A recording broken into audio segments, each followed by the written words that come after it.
जय श्री राम जी भक्तों, आपका अपने चैनल सनातनी ज्ञानी में बहुत बहुत स्वागत है। माता रानी की कृपा आप और आपके समस्त परिवार पर बनी रहे। दोस्तों, 27 अगस्त बुधवार के दिन भगवान गणपति का जन्म उत्सव है, अर्थात गणेश चतुर्थी है। तो सबसे पहले तो आप सभी भक्तों को गणेश चतुर्थी की बहुत बहुत शुभकामनाएं। वैसे तो भगवान गणपति की पूजा तो हम सभी करते ही हैं, क्योंकि सबसे पहले भगवान गणेश की ही पूजा होती है।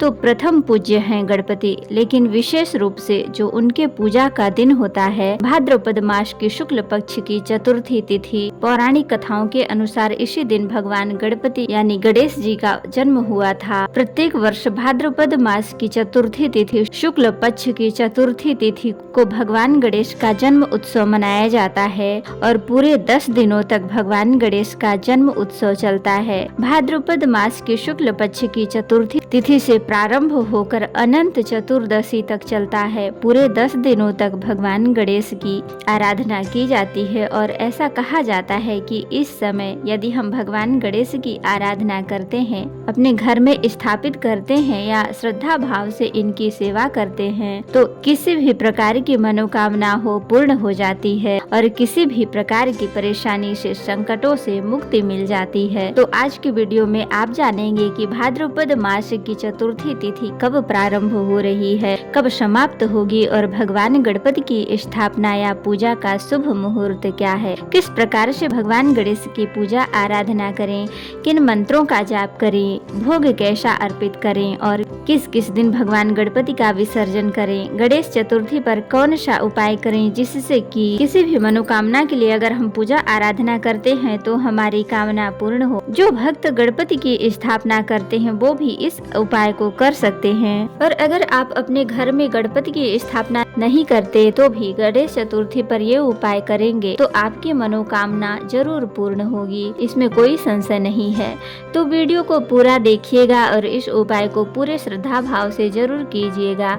तो सबसे पहले जानते हैं कि चतुर्थी तिथि कब प्रारंभ हो रही है और कब समाप्त होगी। देखिए, भाद्रपद मास की शुक्ल पक्ष की चतुर्थी तिथि प्रारंभ हो रही है 26 अगस्त को दोपहर में 1:54 पर और चतुर्थी तिथि का समापन हो रहा है 27 अगस्त को दोपहर में 3:44 पर। तो सूर्योदय कालीन तिथि के अनुसार गणेश चतुर्थी 27 अगस्त को मनाई जाएगी। 27 अगस्त को सूर्योदय काल का समय है सुबह 5:57 पर और सूर्यास्त का समय होगा शाम को 6:58 पर। ब्रह्म मुहूर्त सुबह 4 बजे से 5 बजे तक ब्रह्म मुहूर्त में स्नान करना चाहिए और विधि विधान से प्रतिदिन की पूजा शुभ मुहूर्त में कर लीजिए। अपने घर में सुबह की पूजा करने के बाद भगवान गणपति की पूजा की सभी तैयारियां कर लेनी चाहिए। भगवान गणपति को घर लाने का या पूजा स्थापना का जो शुभ मुहूर्त है उसे नोट कीजिएगा। सुबह 11:05 से दोपहर में 1:40 तक ये शुभ मुहूर्त है। शुभ मुहूर्त में अब गणपति की पूजा स्थापना कर लीजिए, ये बहुत अच्छा मुहूर्त है। इस बार गणेश चतुर्थी पर हमें बहुत सारे शुभ जीवों का हमें संयोग प्राप्त हो रहा है, जैसे कि प्रीति योग, सर्वार्थ सिद्धि योग, रवि योग रहेगा, साथ में इंद्र योग भी रहेगा। इसके अलावा कर्क राशि में बुध के होने से लक्ष्मी नारायण का योग भी बन रहा है और बुधवार के दिन गणेश चतुर्थी, ये तो अपने आप में दुर्लभ और महासंयोग है। तो शुभ योग में जब भी कोई व्रत या पूजा पाठ हम करते हैं तो उसका फल हमें कई गुना होकर हमें प्राप्त होता है। उस दिन उस तिथि का कई गुना महत्व बढ़ जाता है। तो ऐसे में अगर आप गणपति की स्थापना आदि अपने घर में कर रहे हैं तब तो अत्यंत श्रेष्ठ है। मान लीजिए कि किसी कारणवश अगर आप गणपति की स्थापना नहीं भी कर पाते हैं तो आपके घर में जो गणपति हैं, जो भी भगवान गणेश की मूर्ति है, प्रतिमा है, उनकी विधि विधान से पूजा कीजिए, भोग लगाइए और उन्हीं के सामने आपको बैठकर मंत्रों का जाप करना चाहिए, प्रार्थना करनी चाहिए।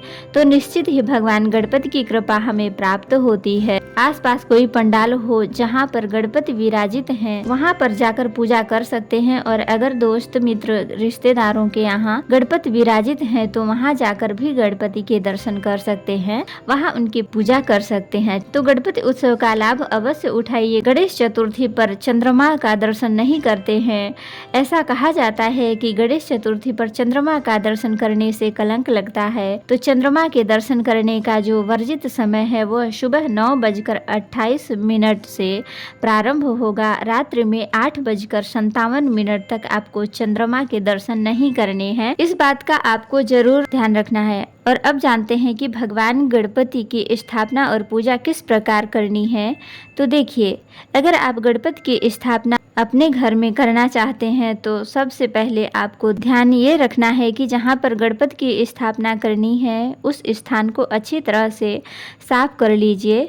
वैसे तो पूरे घर की साफ सफाई करना अत्यंत आवश्यक है। पूरे घर में गंगा जल का छिड़काव कीजिए। घर के मुख्य द्वार पर अशोक या आम के पत्तों यानी बंधनवार लगा दीजिए। इससे माता लक्ष्मी का आगमन होता है। जिस घर में भगवान जी रहते हैं उस घर को अच्छे से साफ सुथरा करके भगवान गणपति को विराजित करें। भगवान गणपति को विराजित करने के लिए चौकी लगाएं, उस पर पीला कपड़ा बिछाएं और उसी पर भगवान गणपति को विराजें। तो शुभ मुहूर्त में भगवान गणेश की स्थापना कीजिए, लेकिन ध्यान रखिए कि उनका मुख पूर्व दिशा की ओर होना चाहिए। भगवान गणपति जब विराजित होते हैं तो सबसे पहले भगवान शिव और माता पार्वती की आराधना करनी चाहिए। आप चाहे तो भगवान शिव और माता पार्वती की फोटो या मूर्ति स्थापित कर लीजिए या फिर मानसिक रूप से भगवान शिव और माता पार्वती का ध्यान करके भगवान गणेश की पूजा प्रारंभ कीजिए। सबसे पहले उनका अभिषेक करते हैं तो गंगा जल और पंचामृत की छींटें दीजिए। फिर भगवान गणेश को पीले रंग के वस्त्र अर्पित कीजिए, यज्ञोपवीत अर्पित कीजिए, फूल फल मिठाई मोदक इत्यादि अर्पित कीजिए। जो भी सामग्री हो भोग वाली उन्हें समर्पित कीजिए और उनसे प्रार्थना कीजिए। पूजा पूर्ण करने के बाद उनकी आरती अवश्य कीजिए। जब हम भगवान गणेश की आरती करते हैं तो उससे पहले हम भगवान शिव और माता पार्वती का ध्यान करते हैं। इसके साथ ही सभी देवी देवताओं का ध्यान करते हैं, क्योंकि कहा जाता है कि जब भगवान गणपति विराजित होते हैं तो उनके साथ सभी देवी देवता वहां पर विराजित हो जाते हैं। साथ ही रिद्धि सिद्धि भी विराजित होती हैं। तो सब का मन में ध्यान करते हुए आरती कीजिए। फिर भगवान गणपति का मंत्र जप कीजिए या फिर बहुत सारे स्रोत हैं भगवान गणपति के। ओम गंग गणपतये नमः या फिर श्री गणेशाय नमः, संतान गणपति स्रोत या संकट नाशन स्रोत।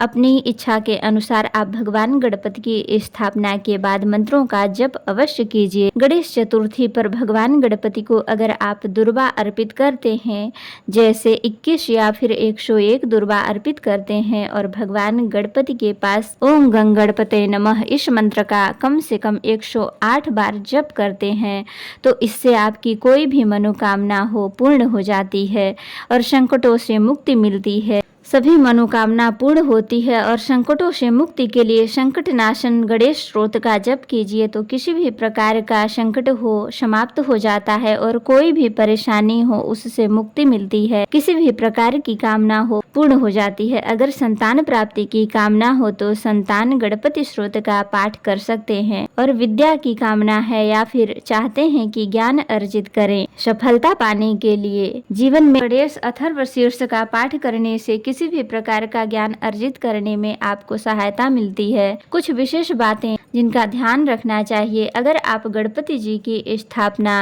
कर रहे हैं तो गणपति स्थापना से पहले जो मूर्ति होती है उसे लाल या फिर पीले रंग के कपड़े से ढक कर रखिए। फिर भगवान जी की जो स्थापना करते हैं आप तब उन कपड़ों को हटा दीजिए। आप तब तक ये ढके ही रहते हैं। मंदिर में कलश अवश्य ही रखिए। जब मंदिर में कलश स्थापना आप करेंगे तो उससे पहले कलश स्थापना जरूर कर लीजिए। गणेश जी की मूर्ति स्थापना करने के बाद किसी भी प्रकार से घर में तामसिक भोजन नहीं बनना चाहिए।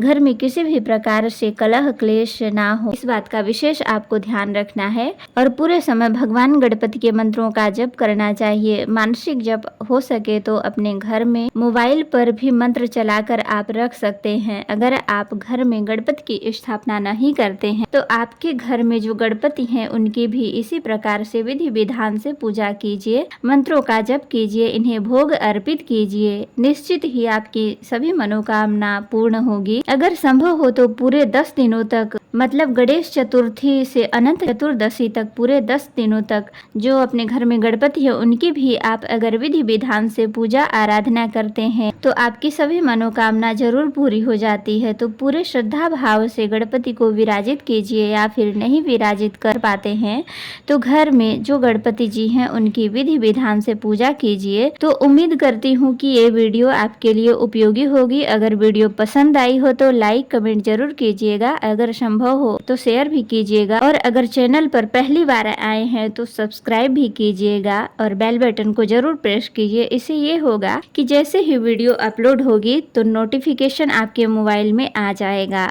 तो समय पे आपको वीडियो मिल जाएगी। तो भक्तों आज के लिए इतना ही। जय श्री राम जी भक्तों, आपका दिन शुभ हो।